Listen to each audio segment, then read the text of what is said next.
Welcome to the Fantasy Champions Fantasy Football Podcast. Here's your host, Morgan Colby and Rick Lemon.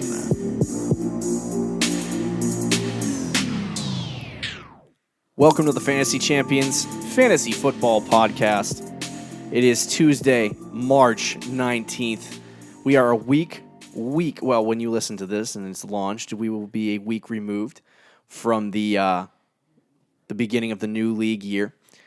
Free agency has dropped and people are signed, and it's all official now. Yeah. Everything is official. Everybody now. was getting lit on Twitter the past week, but Everyone was like, yeah, let's go. Let's sign everyone. their hands are sweating. Yeah. Is my team going to trade for Odell? Mike Mayock was like, what is money? And just signed everyone. He tweets out, what is money? Breaking news, Antonio Brown has been traded to the Oakland Raiders. It's true. We got a great show for you today. It's been a busy week and a half. A lot of players have signed. A lot of players have signed. Defensively, offensively, and then on the big fat O-line. So a lot of moves have made waves around the league.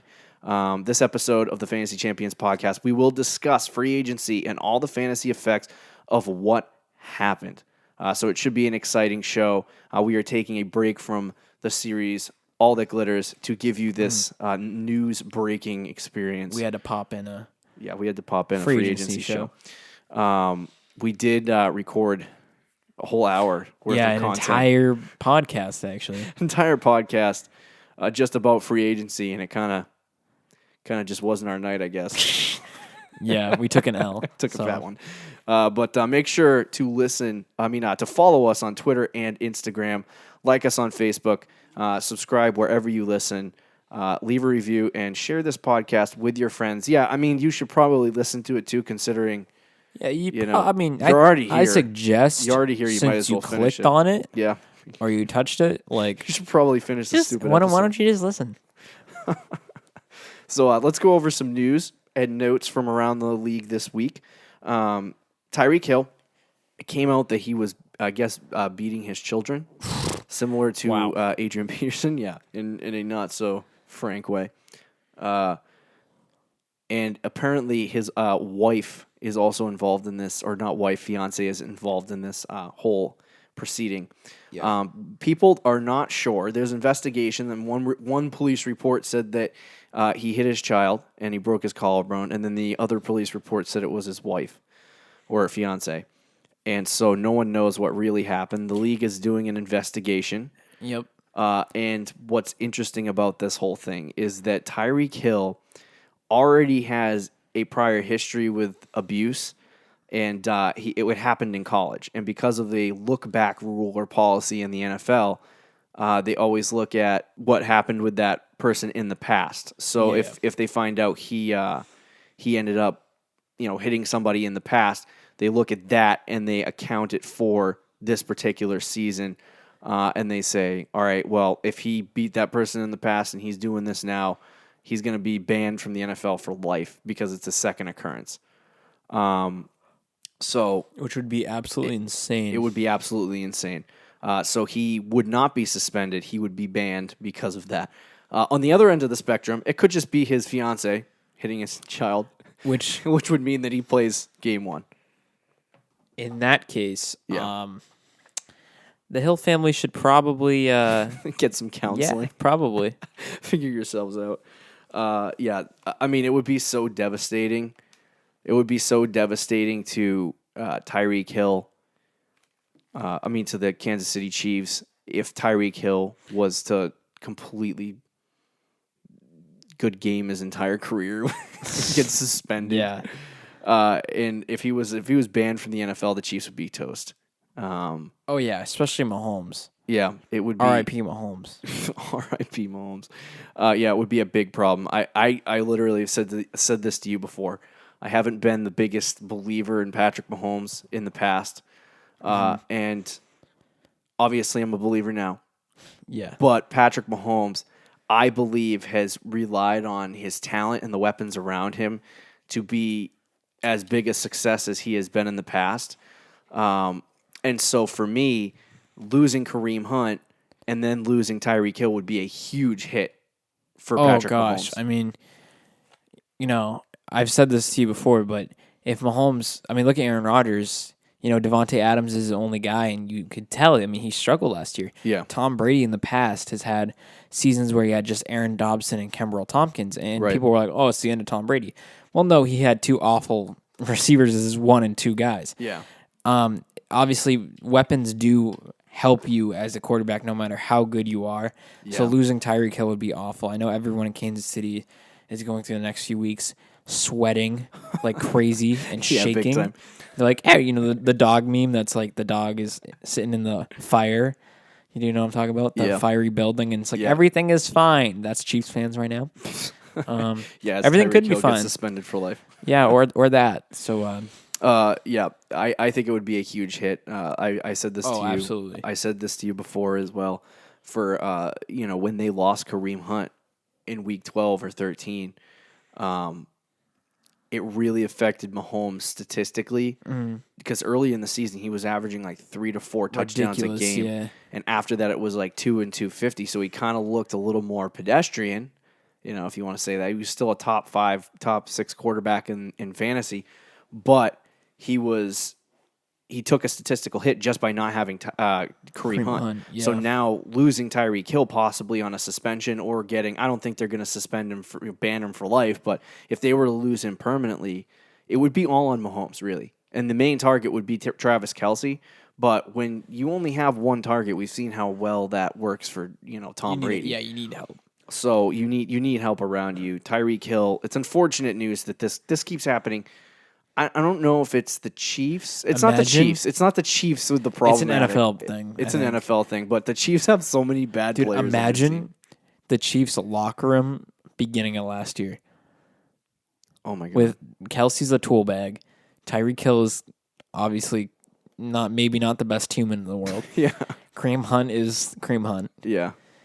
That locker room must have been kind of scary. Yeah. Definitely. But it's sad news about Tyreek Hill. You obviously want to see a talent like that play in the league, just like Kareem Hunt, and they make stupid life choices.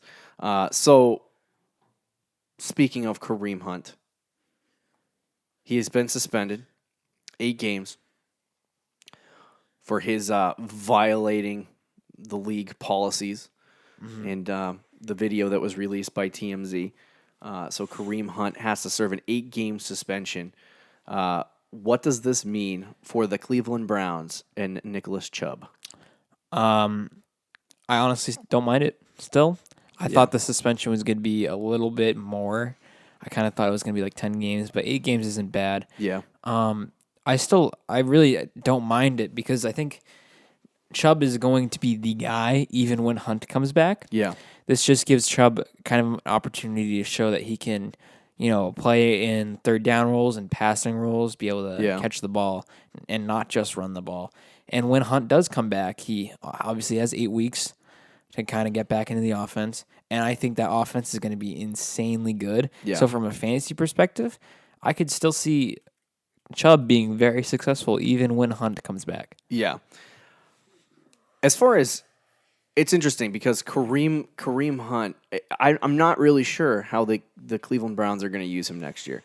And I've said this to you before is in context of the preseason. Obviously, there's not too much of the preseason that people want to watch. Yeah, but there's a lot of preseason that you don't want to watch. The time that you want to watch the preseason is mostly games 1 and 3 because you get a lot of the starting offenses in those games, and you're gonna see.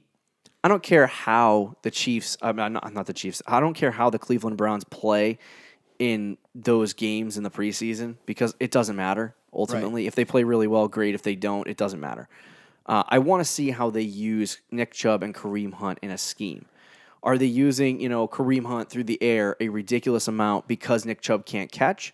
Or is Nick Chubb the guy and you know that and you're only seeing, Kareem Hunt come out on third downs? So watching the preseason is going to be key to figuring out, it sounds stupid because a lot of people are like, oh, preseason sucks. Watching the preseason even sounds gross coming out of my mouth. But watching some of the preseason games to figure out what the Browns might do scheme-wise, because it's the only look you're going to get before the season starts. But don't overreact to if Hunt does get a decent amount of carries in the preseason just because of the fact that they might be trying to acclimate him into the offense. Big time. But the one thing I do know is that a lot of people are panicking on Nick Chubb. They're like, oh my God, I need to get rid of Nick Chubb. I can't draft him this year. I gotta move on. Kareem Hunt is 20 times the running back Nick Chubb is. Okay, I've said that before, but I don't believe it. No. Exact quote. No, yeah. But no, so for me, what I'm doing in 2019 is I'm drafting Nick Chubb. 2nd, 3rd round. If he's on the board and he's at the pick I like, I'm going to draft Nick Chubb. I'm going to use him for 8 weeks because 8 weeks is the most. It's like if you have a 12 to 13 week fantasy season, that's like 3/4 of your season.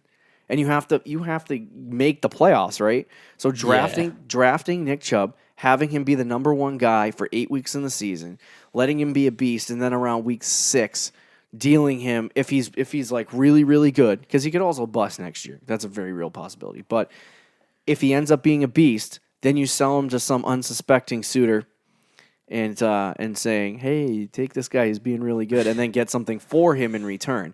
That would be my plan. Going into 2019, instead of running away from Nick Chubb, you embrace him wholeheartedly and then cut him off your team in the future. Now, and if you're in a league like us where everybody's extremely smart and they probably wouldn't fall for that, I'd still draft Nick Chubb and kind of ride it out with him. Yeah, definitely. Kareem Hunt also is a guy that has kind of been interesting. I love him, and I think he is a guy I would love to have him on my team, but he's not worth the 8 weeks, especially if he's going to be a backup. Like if he's suspended, fantasy-wise, like if it was a 4-game suspension, then it would be worth taking him and putting him on your team. But right now, if you draft Kareem Hunt and you hold him for 8 weeks, and then he comes out and he sucks, it was a complete waste of a bench spot. And I think when you're talking about redraft leagues where bench spots are so few and far between, and you have to fill your roster with as many great players as you can, keeping a guy like Kareem Hunt on your roster is going to be a complete waste of time.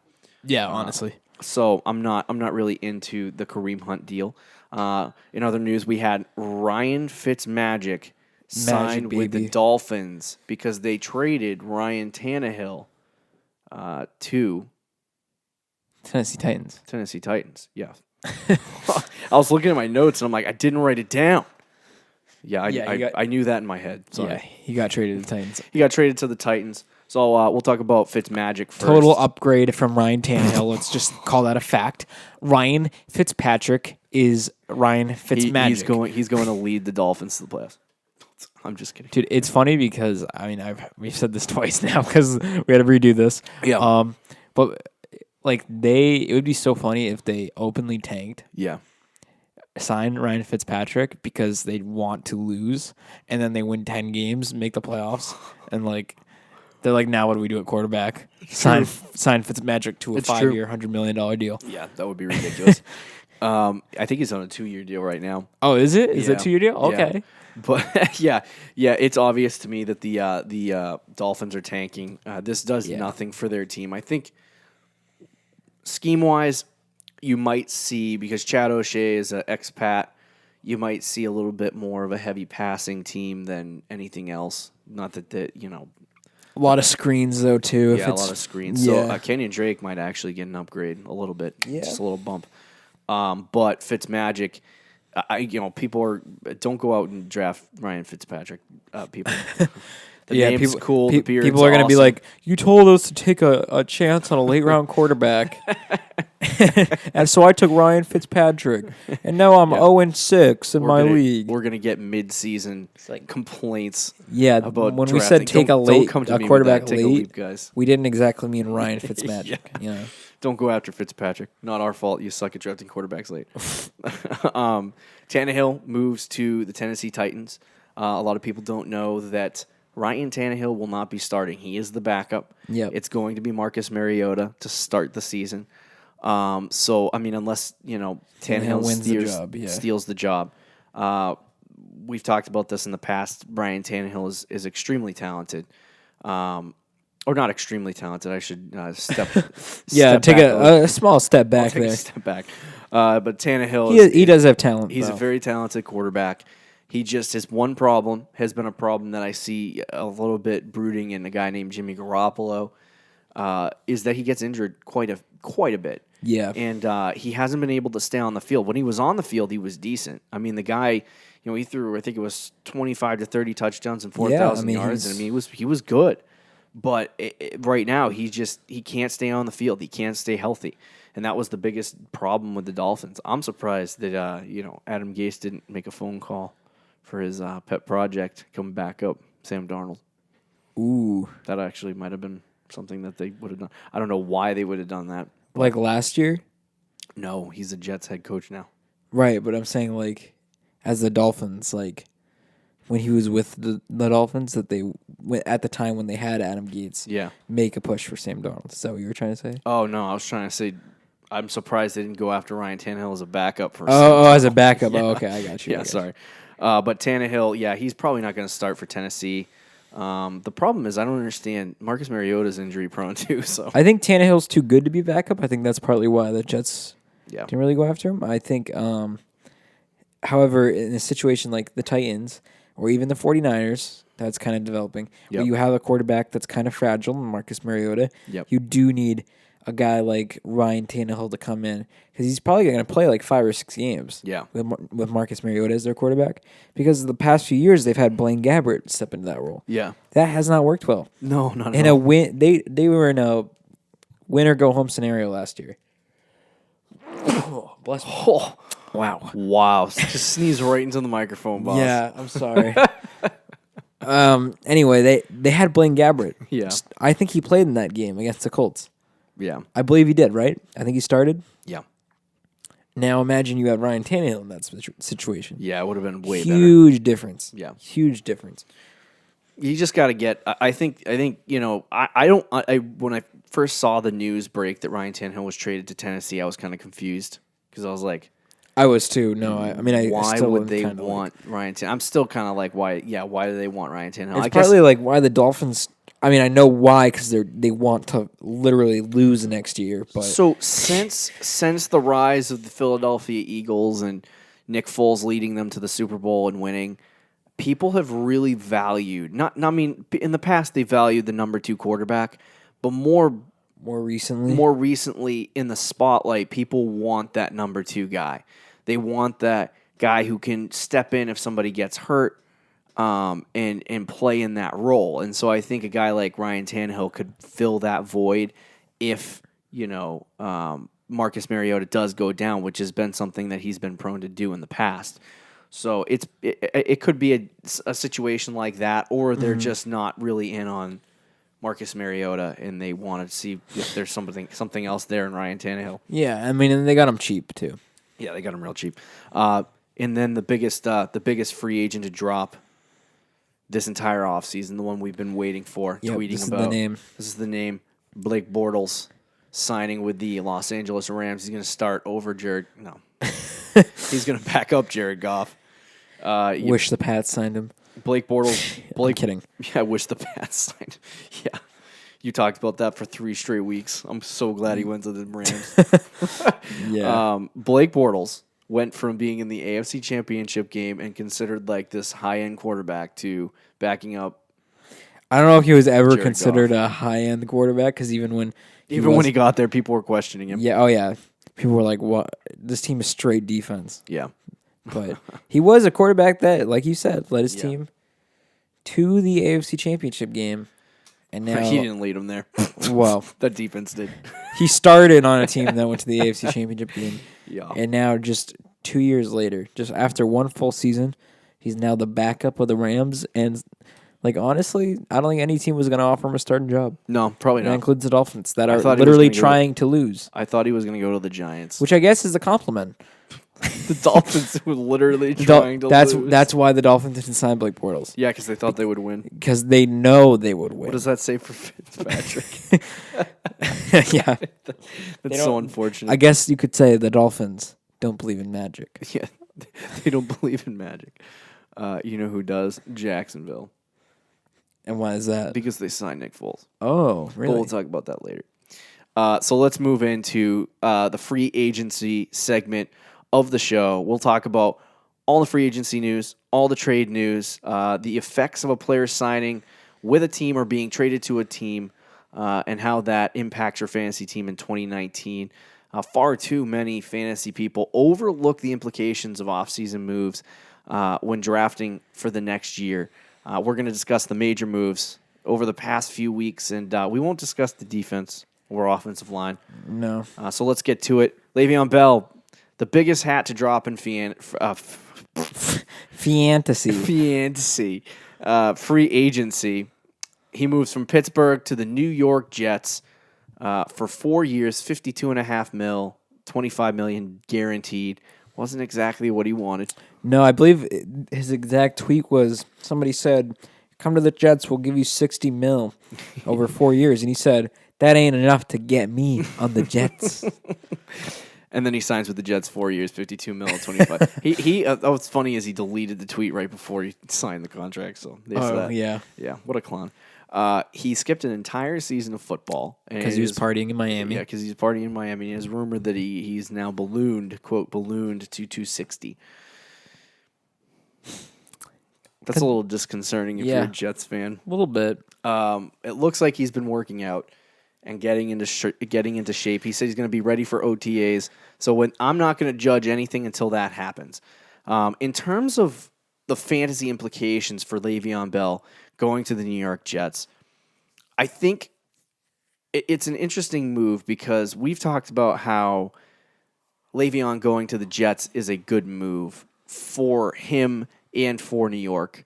But it's kind of a hard situation because he hasn't played an entire year. People say he's overweight, and there's a lot of question marks surrounding his play. But on the other hand, you have the only good piece offensively that the Jets really have is Sam Darnold. They have Quincy Enunwa, Jamison Crowder, and Chris Herndon as their main targets on the team, and their offensive line is average. So if Sam Darnold's got any targets to throw to, it's going to be Le'Veon Bell. If they're going to run the football, it's not going to be with Elijah McGuire, who I think they got rid of anyway. Or if they didn't, he's about to be riding the bench all year. But Le'Veon is the guy. He's going to get the targets. He's going to get the production. So on one hand, you have a guy who ballooned to 260, who may be out of shape and hasn't played a game of football and may not be in football shape by the time the season starts. And then on the other hand, you have a guy who's going to get a crap ton of reps. Yep. And if he is the same guy that he was in Pittsburgh before he left and he gets a crap ton of reps, then Le'Veon Bell is going to be a top 3 back. Well, that's the key, I think, is if you believe Le'Veon Bell is the same guy, which I think is why it's very important to watch him in the preseason. Yep. Keep an eye on him in OTAs, in training camp.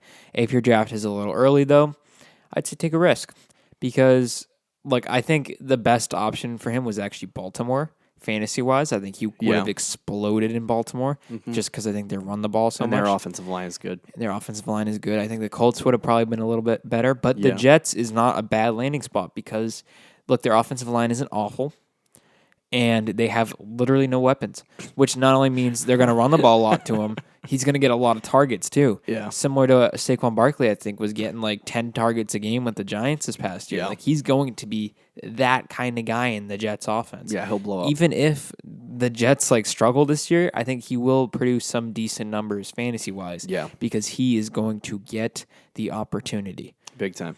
I said this earlier, Nick Foles has signed a contract, 4 years, $88 million, a lot of money, with the Jacksonville Jaguars.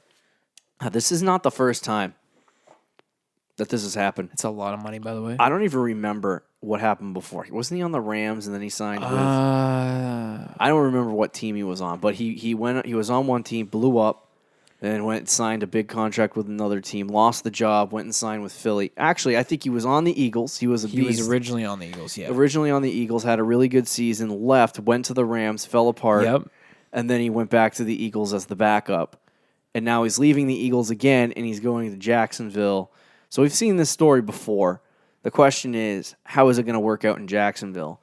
Fantasy-wise, I'm not really buying in, and I mentioned this earlier, but I'm not really buying in on the Nick Foles hype and the train of it's kind of like if take a quarterback late. I There's took Nick Foles and Ryan Fitzpatrick. Well, okay, well, all right, boss. Nick Foles is not a guy you want to draft in fantasy. But I think in terms of the fantasy implications for 2019, it's a really good move for Leonard Fournette. And it shows you that the Jacksonville Jaguars really buy in on Leonard Fournette. We'll talk a little bit about Leonard Fournette next week, but as of right now, Leonard Fournette is a 4th or 5th round ADP. Wow. And with him being that late, if he stays there, with him being that late in the draft, you have to take him there, but you're also going to get a ton of reps out of this guy. Yeah. So, and I think, just in a football perspective, Nick Foles, it's a good move for the Jacksonville Jaguars because he is a game manager, and if they run the football with Leonard Fournette, you're going to see an improvement in this team. And with a good defense, this team could probably make the playoffs this year. I mean, I don't know about making the playoffs because I like the AFC South. I think that's a good division. Yeah. That's a lot of money for Nick Foles, but I don't mind it because, as you said, he is a game manager. Yeah. I think he fits well with the team. I think his numbers might not be the best because they don't really have many weapons around him, and until they do, I don't know if they're going to be doing anything with that offense, except for Leonard Fournette. I think Fournette will definitely put up numbers. I think they're going to run the ball a lot. And I do, like I said, I think he's a game manager, so he will fit well with that offense. Yeah. But especially fantasy-wise, stay away from him. Yeah, and in terms of the wide receivers, I don't think it makes them any better. This is more likely to be a complete bust for Jacksonville, unfortunately. I want to root for Nick Foles, but we've seen this story before with him. And when he gets the number 1 starting role and he gets that job, it doesn't turn into anything good because it's kind of like he loses all motivation. It's like, he's playing for the Eagles and Carson Wentz is the guy. And he's coming in and he's the backup and he wants to play well. Mm-hmm. And then, he comes out and he does well. And then, Carson Wentz takes the job back or whatever it is. But he's always had motivation. Now he's in Jacksonville. There's no one behind him. He's the guy. 4 years, $88 million. You're the guy. And if he doesn't turn out to be good, then bye-bye. Jacksonville, you screwed yourself. Go get Blake Bortles back. Trade for Blake Bortles. How can you give up on Blake Bortles for a guy like Nick Foles? You did it unbelievable. Way too fast. Let's move to Tevin Coleman. He signs with the San Francisco 49ers, 2 years, $8.5 million. This is an extremely unfortunate situation for all of the running backs in San Fran. If you like any of these running backs, you should probably avoid them. If you like Matt Breida, don't draft him. If you like Jerick McKinnon, don't draft him. If you are somehow a believer in Raheem Mostert and you've been a fan of him your whole life. You've been on him since the beginning. Don't draft him. And in terms of Tevin Coleman, you probably shouldn't draft Tevin Coleman either. No, all of these guys are at best going to be on your bench, and they're not going to break. Tevin Coleman had all the opportunity in the world to break out, and that's it. He's done. He's not breaking out. It's over. Sorry. He's a decent player. He's a decent player. And a good fit, I think, for San Francisco, but fantasy-wise, no. Yeah, no. He literally is coming in to play the Kyle Shanahan, Tevin Coleman role. Yeah. That he had when Kyle Shanahan was the offensive coordinator in Atlanta. So I think it's a good role. It's unfortunate to see for a guy like Jerick McKinnon, who the last couple years has been expected to take that leap forward as an RB1 for fantasy and in real life. And unfortunately, he has succumbed to so many injuries. Right. And I think he got injured in the preseason this past year. So for Jerick McKinnon, it's extremely unfortunate. And a lot of people still had him very high on their draft boards. He's still high. Oh, yeah. I think he's 5th round ADP. Oh, that's crazy. And he when you look back at his numbers, he's never been. No, he hasn't shown any implications that he's going to be a beast. Yeah, it does stink for him. I mean, he's never been RB1 on any team. Gets the chance with San Francisco, gets the big deal, then tears his ACL, and now will probably never get the chance again. Yeah. I mean, there's still a chance they trade Matt Breida, and he is, I think, the RB1, and then Coleman's kind of the RB2. I think that's still a possibility. But I think it's kind of likely that they're going to cut McKinnon or trade McKinnon and go with Matt Breida. I think Breida's going to be the guy. I think it's because Breida showed that he could probably stay on the field longer than Jerick McKinnon. and the fact that Breida has actually showed that he can produce. Yeah. And I think that's, unfortunately, I think that's what Kyle Shanahan is thinking. But if you're looking at San Francisco right now, until you get some clarification on what the roles are going to be and how often they're going to use certain, like if they use Matt Breida similar to how Shanahan used Devonta Freeman when he was coaching the Atlanta Falcons, then you could see Breida being a guy that's definitely an RB1 or RB2. I would rather say RB2, sorry. Yeah, RB2. Sorry, not RB1, but an RB2 on your fantasy team. But I just don't think that's going to happen. I think it'll probably be split between Coleman and Breida, and Jerick McKinnon to go find another team. Unfortunately for McKinnon, he has kind of lost all fantasy value because he's not going to go out and start for a team at this point. It's not going to happen. Now, what if the 49ers trade Breida and McKinnon is kind of the guy with Coleman? Does he still have some value at that point? Because I think he does. I would think he would definitely have value, but I find that highly unlikely. His 5th round, I think it's, I wouldn't say highly, but I do think it's less likely. The 5th round's too high. Yeah. It's way too high. 6th or 7th? Still too high. Okay, interesting. I think that backfield is so loaded up. Like they really do. It sounds crazy for saying this, but they really do like Raheem Mostert.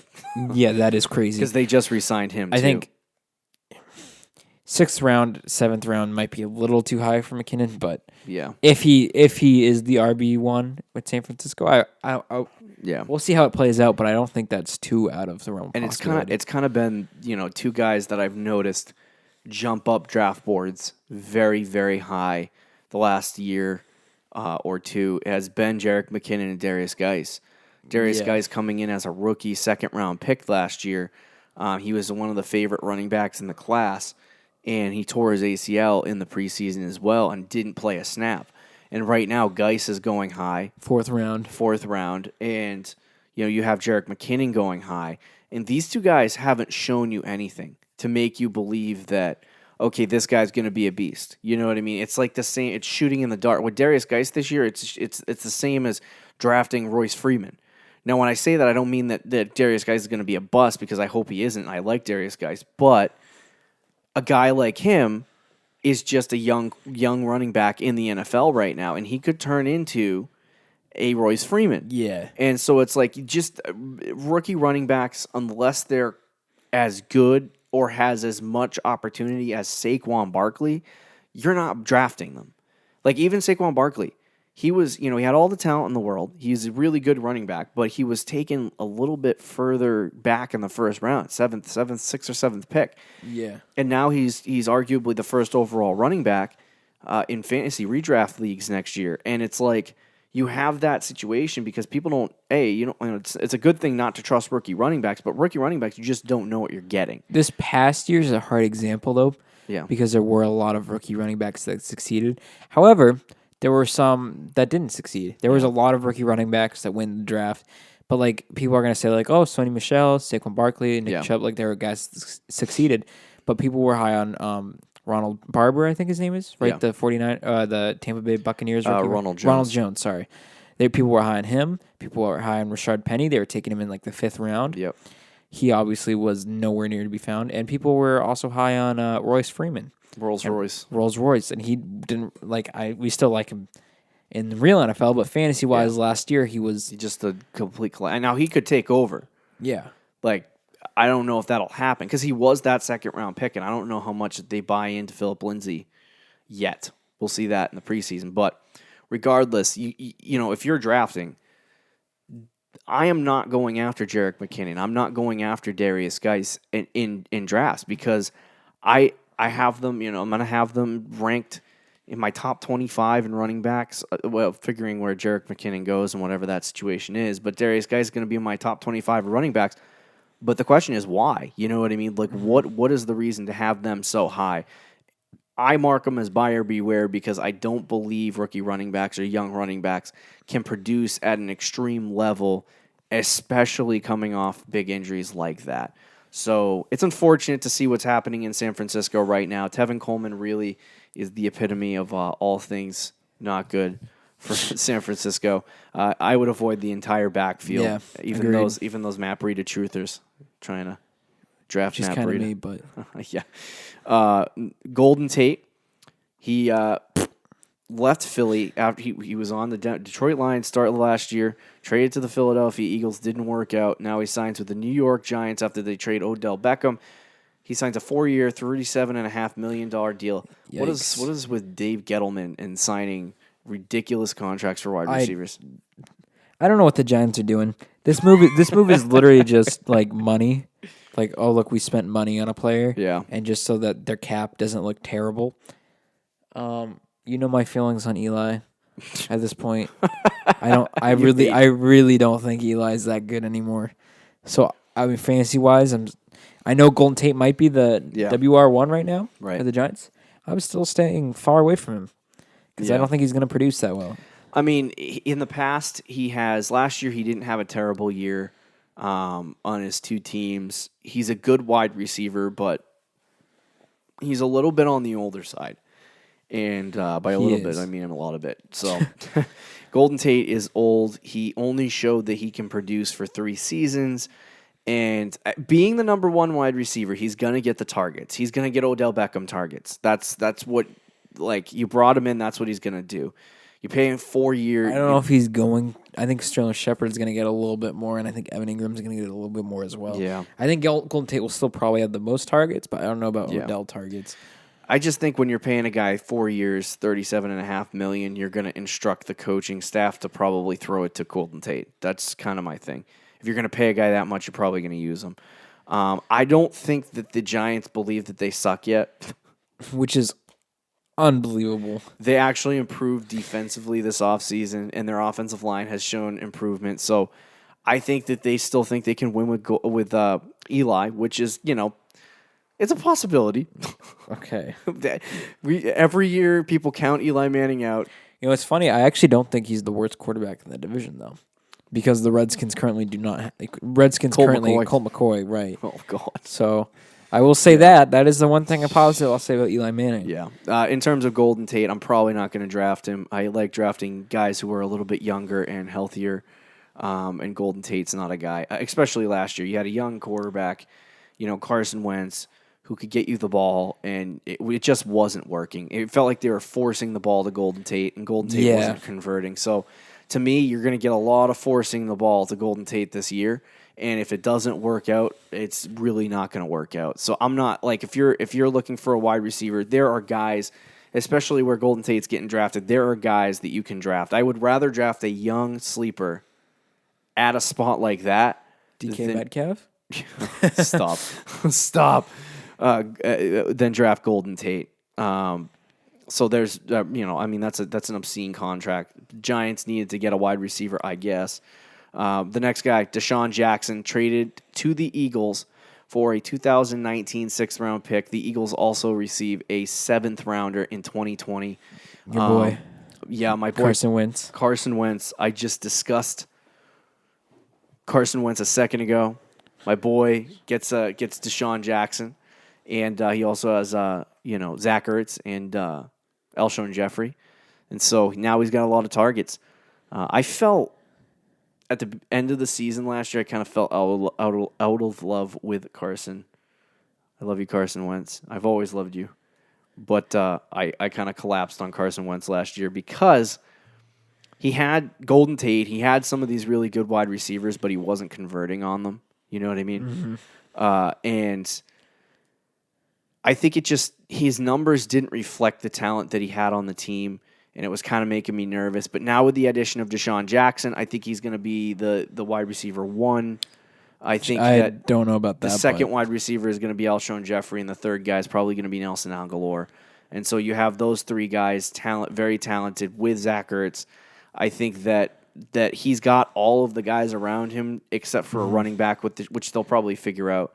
But they got some of the guys around them to really grow and boost their team for the future. And I think that, obviously Carson Wentz gets a major boost. So I'm going to be drafting Carson Wentz if I have an opportunity. Oh, I know you are. If he's not too high, he's gonna be too high, unfortunately. I like this move for Carson Wentz.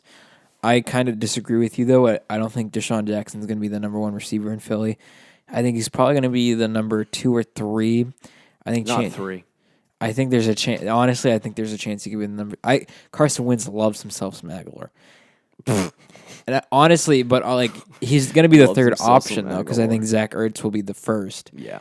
I think Alshon Jeffrey, when he's out there, will be the second. Yeah. And then Jackson will be the third-ish kind of option. Yeah. So I still wouldn't really draft Jackson. I'd stay away from him. Yeah, I'm not drafting Jackson either. But from Carson Wentz's standpoint, that's another solid weapon. I mean, he's got weapons. Right. If he doesn't produce this year, yikes. Yeah. I'm hoping that he goes back to his 2017 I think he campaign. will. I don't know about quite MVP level, but if he had that, he would have finished as a top 5 quarterback, which would have been spectacular for him. I think he'll be like a top 6 fantasy quarterback, though. I agree with you, though. I'm avoiding DeSean Jackson in fantasy leagues. I think, like I said, he's a high-end wide receiver 3, low-end wide receiver 2. I think he's more likely to finish as a wide receiver 3 next year. And I think with those numbers, he's not going to be... Carson Wentz right now is an 8th round, or he's a 9th round pick, 8th quarterback off the board. Yeah. Which I think I'd take him there. Yeah, definitely. But I think, I don't know, in the future, oh, man, you are... I think it's the cat allergy. Yeah, probably. But anyway, so DeSean Jackson, he's a guy I'm avoiding. Mark Ingram signed a 3-year, $15 million deal with the Baltimore Ravens after Latavious Murray signed a contract with the New Orleans Saints, 4 years, $14.5 million. We're going to talk about these two guys together. First, Latavious Murray signing with New Orleans. That basically triggered Mark Ingram to sign with Baltimore, which I thought was interesting. I don't understand the Latavious Murray over Mark Ingram thing. I think that if you're New Orleans and this is it, like it's probably your last chance at having a real shot at winning a Super Bowl for a couple of years, at least until a guy like Teddy Bridgewater grows into a role like that. If they hope, which is I don't know how likely that is, but this is like Drew Brees' last thing, and you let Mark Ingram go because you think he's a little bit cheaper, which because you think Latavious Murray is a little bit cheaper, which he is, but it's not like he's any better. You know what I mean? Like you downgraded big time. You did downgrade, but I think Murray is he's a bigger running back to Kamara, who's kind of a smaller running back. Yeah. Like I don't mind the fit. I think he does fit well in the system. Fit the team. But it doesn't make sense. You had Mark Ingram was the better of the two running backs. It was almost like, we'd rather have a cheaper version of Mark Ingram at a less talented version. Now, but would you rather have Latavious Murray instead of Mark Ingram if you can upgrade now at somewhere like defense or offensive line? Yeah, probably. Right. So I think that's probably their plan. Hopefully. Yeah, that would be my guess. In terms of Latavious Murray, he's older running back, always been kind of a fringe running back 3. And so I've never, maybe he falls into the RB4s all the time. So I would definitely be avoiding Latavious Murray next year. Don't even bother drafting Latavious Murray. That's a waste of time. Yeah. In terms of New Orleans, that's great news for Alvin Kamara. Alvin Kamara has literally gone from being my 5th or 6th back to now my second or third. Because when he didn't have Mark Ingram last year, he was good. He was really good. He had that stretch of 4 games when Mark Ingram was suspended. He's number 3 right now. Would you say that's about fair? Yeah, very fair. I agree with that. That's where I would put him because it's right now to me. It's. I hate to put. I don't know. I'm not going to do this right now. Oh, what are you going to do? I'm going to start ranking guys, and I shouldn't do Elliott that. 1. Yeah, no, frick me on Elliott 1. I still haven't decided on Todd Gurley. We'll talk about that next week, though. But Latavious Murray, it's great news for Alvin Kamara because it's obviously going to mean that Alvin Kamara is going to get a significant amount of carries and a significant amount of looks in the passing game. And so he becomes that high-end running back 1 now. Instead of being the middle-of-the-pack running back 1, he's now a high-end running back 1. And I would love to have Alvin Kamara on my team. Like, if I'm a mid first-round pick, I'm taking Alvin Kamara. And if he's on the board at 5, I'm taking him in a second. If I'm 3, I might even take him because Kamara is that good. I'd definitely take a look at him. But in terms of Latavious Murray, just don't even bother. Mark Ingram did sign with Baltimore, and I absolutely love this deal. I think it's a great move for the Baltimore Ravens. I think that, they had so many question marks with Alex Collins and Gus Edwards and that third running back they had whose name escapes me. But now you have Mark Ingram. You get solidification, and I'm a Mark Ingram truther. You know that. You are, yeah. I love Mark Ingram. And I think Mark Ingram is going to be, he could finish as a low-end RB1, high-end RB2. And I've always believed that if Mark Ingram is by himself, he's going to be able to produce. He averages 4 or 5 yards a carry in his statistics when he starts, when he plays, like he averaged 4 to 5 yards a carry. So if he's getting the production that he's going to get with Baltimore, he's going to produce low-end RB1 numbers. That's just what I think. Now, that's a high estimation on Mark Ingram, but for a guy that you can get in the 5th or 6th round, I love that move, because he can be a great flex for your team. In Baltimore, it's fantastic for him. A huge Yeah, I mean, you take it from me, who's someone who's kind of the opposite of you. I wouldn't say I'm the opposite because I don't mind Mark Ingram. I just don't think he's anything special. Yeah. However, I love this. Absolutely love this fantasy-wise and for Baltimore. I think he's a good fit for Baltimore. They're going to be, and for fantasy-wise, they're going to be running the ball like 70% of the time. Oh, yeah. Even if Gus Edwards is the Gus bus, is still going to get a lot of carries, Mark Ingram will still get a lot of carries. Oh, yeah. They're both going to get a lot of carries. And currently, right now, he's projected as a 6th-round pick. I think that's a steal. Oh, yeah, big time. I mean, he has RB2 written all over him to me. Yeah. There's obviously a chance that he won't be that because it is Baltimore, and I don't know about Mark Ingram still. But if you believe in Mark Ingram like you do, and even for someone like me who doesn't even believe in Mark Ingram, I'm still 6th round. Heck yeah, he's a guy you should be buying. At least because right now, if you're taking him in 6th round, that's your flex. Yeah, big time. That is a really, really solid flex. Yeah, definitely, especially with the reps. Number 8, Adrian Peterson. We talked a little bit about Darius Geis. Adrian Peterson signs a 2-year, $8 million deal. If you love Darius Geis, you better hope that Adrian Peterson is a full-time backup that only plays on 3rd downs because... Gets like 5 carries a game. Yeah, gets like maybe a little bit more than that, maybe 10. But Darius Geis takes a little bit of a hit here with the Adrian Peterson re-signing with Washington because... Adrian Peterson last year was actually relatively good when he was playing well. He's not a good fantasy option for people to look at. No, yeah. But when you're talking about Adrian Peterson, he's a guy that could actually early in the season steal the job kind of from Darius Geis. And then towards the back end of the season, you might see Geis come out a little bit more. I don't like this for Washington. I think they needed to just go fully behind Darius Geis and say, okay, we're going to do this. And they might be doing that. Don't get me wrong. But Adrian Peterson being on the team doesn't help Darius Geis' value. And if I'm looking at drafting Darius Geis, I'm kind of nervous because Adrian Peterson signed with this team. And now you don't know what you're going to get in terms of carries and reps for Darius Geis. I mean, I'm not a big Darius Geis fan anyway.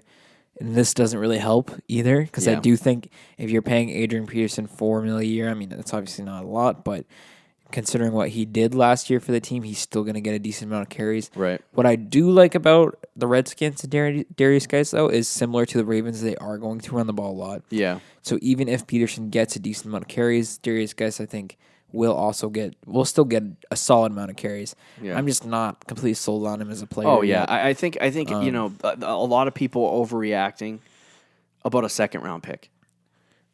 Yeah, and I think that he's going to be good. He is the Ronald Jones is a 2nd-round pick. I think yes, it's important to look at. Okay, is this guy going to get reps? And this is why I think Darius Geis is avoidable, because last year people were looking at Ronald Jones and they were saying, okay, Ronald Jones, 2nd-round pick. He obviously has the talent. They didn't think Peyton Barber would be a problem. And they were like, this guy is the guy. He's going to start in, Tampa. And he's going to be the number 1 guy. And if he's the number 1 guy, he was drafted in the 2nd round, he's going to get the reps, he's going to get the carries, and he's going to turn into something real good. And so people were hoping that Ronald Jones would be that guy. He busted out, because for some reason the team decided to go with the crappy Peyton Barber. Peyton Barber blew. But Adrian Peterson, it's the same situation with Darius Geis that, if Darius Geis was getting the full work, he was going to become the workhorse back. He has the talent to produce, which is why he's getting drafted higher, because he's like that. It's the same reason why Damian Williams in KC, he's getting drafted high, and the reason why he's getting drafted high is because he's the number one back. The difference between those two, though, I think right now Williams is going in the 6th round. Yeah. Geis is going in the 4th round.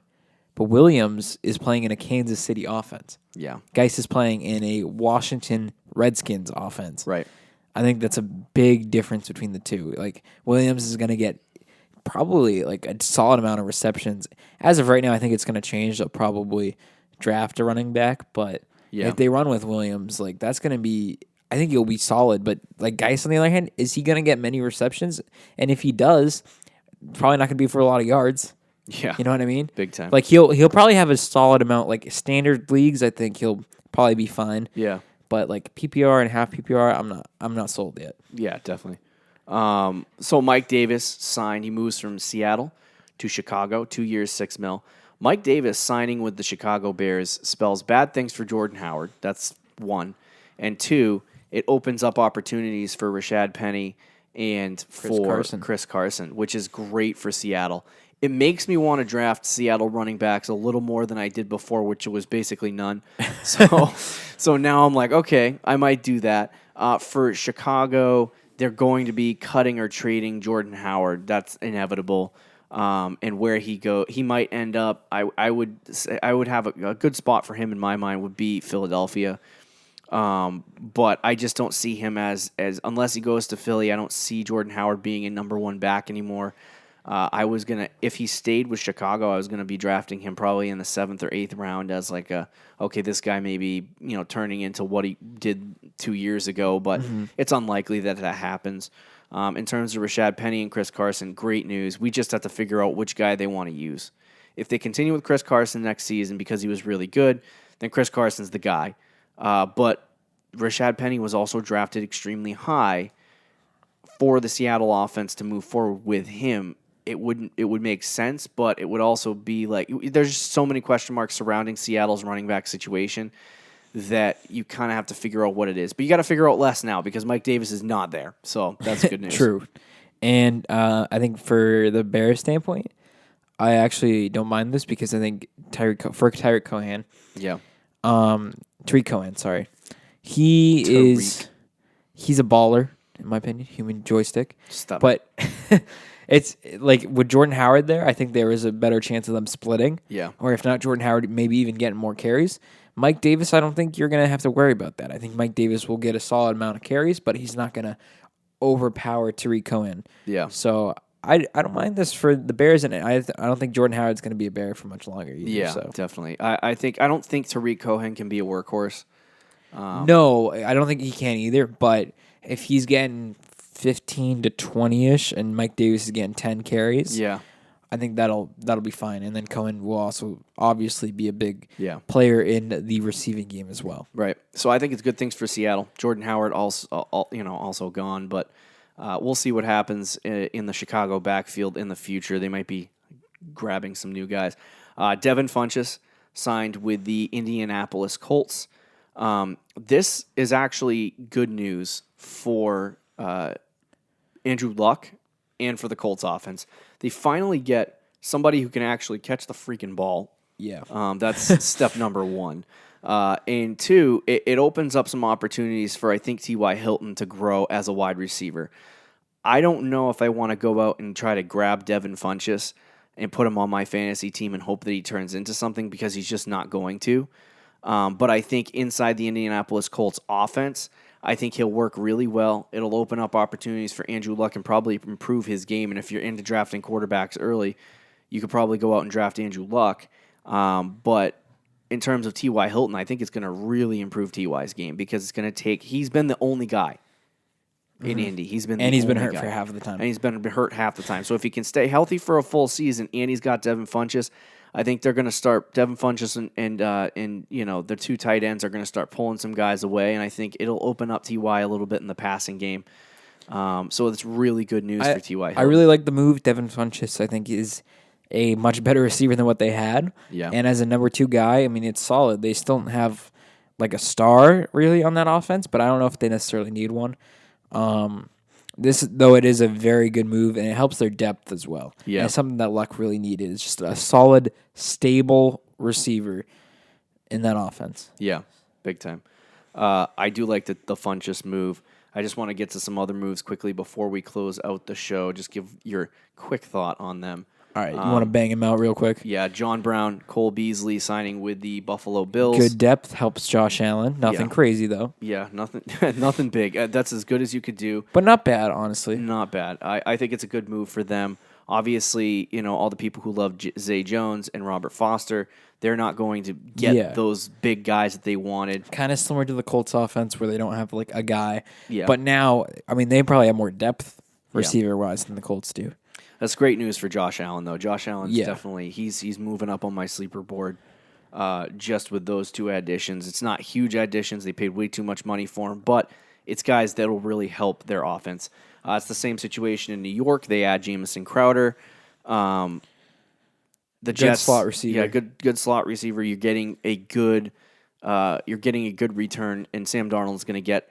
He's a good receiver. And you're starting to see, Le'Veon Bell in the backfield. You're getting some pieces for Sam Darnold to show some improvement. You could argue they have 3 kind of legitimate receivers: Robbie Anderson, Anunwa, and now Jamison Crowder. Yeah, definitely.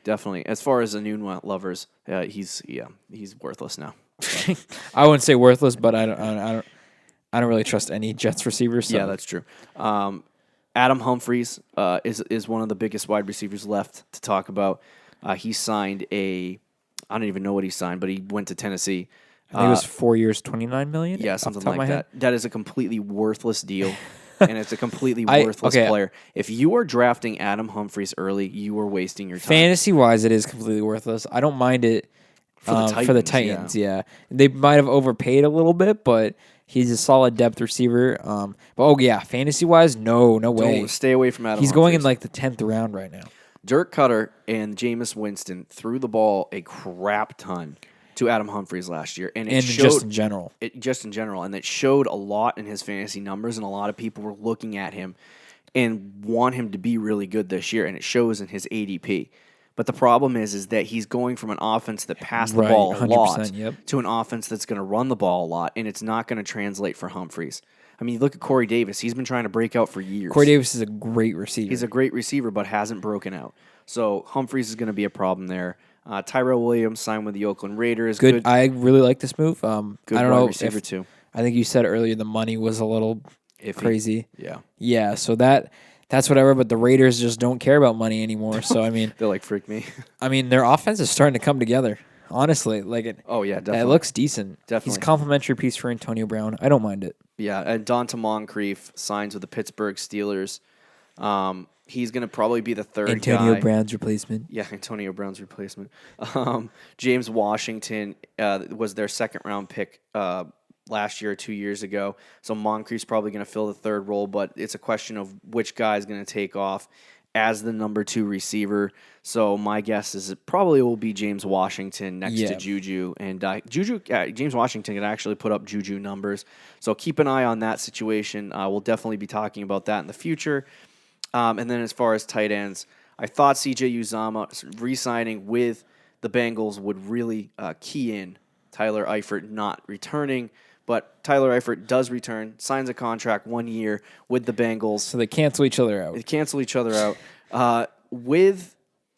If Andy Dalton ends up staying and they don't trade him away, Tyler Eifert becomes a top 6 or 7 tight end. Do you think so? I think so because the tight end position is there's so much trash in it right now. So I think he could finish in the top 6 next year. I think he's a guy that you should definitely at least take a look at, especially if he's going undrafted. Yeah, especially if he's not getting drafted. So C.J. Uzomah is a guy, if you're in Dynasty, to really take a look at. because in the future, if they do end up having a quarterback and their offense looks good, I think Uzomah is going to be a good tight end. I actually think it's a little bit. I'm kind of changing my tune a little bit. I don't know if I want to draft Tyler Eifert. I'm just remembering now that their new head coach doesn't throw it to tight ends. Yeah. Remember that stat I told you? He throws it to offensive linemen this is more why than you he have throws it to tight ends.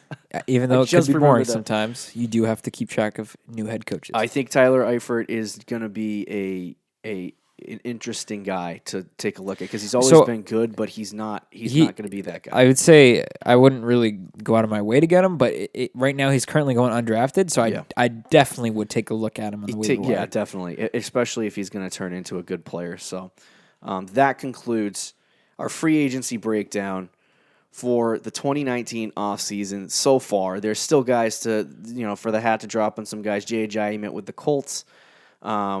And some other moves. So we'll keep you up to date with those as the offseason goes along. Jordan Howard potentially going to a new team. Yeah, Jordan Howard potentially going to a new team. But that concludes the craziness that was the last couple weeks. Teams have been completely changed. Over the next month and a half, we're going to see the NFL draft. And after the NFL draft, that's when you get a clear picture of what you're going to see for a team. Like this, that's it. And that's kind of when fantasy drafts start to begin too. Yeah, way too early fantasy drafts. So make sure you listen next week. We're going to talk about running backs in the series All That Glitters. We'll break down the top 10 to 15 running backs and give you advice on what you should do with guys like Saquon Barkley for next season. Yep, running backs matter. Yeah, it's my favorite position. They are the most important position in fantasy I've been football. told I'm obsessed with running backs, but it's okay. You have been, and you are obsessed with running backs, but that's not necessarily a bad thing. It's not a bad thing at all. Because you're going to want to listen next week because running backs do matter in fantasy football the most. Big time. Thank you for listening to the Fantasy Champions Fantasy Football Podcast. Make sure you follow us and like us on Twitter, Instagram, and Facebook.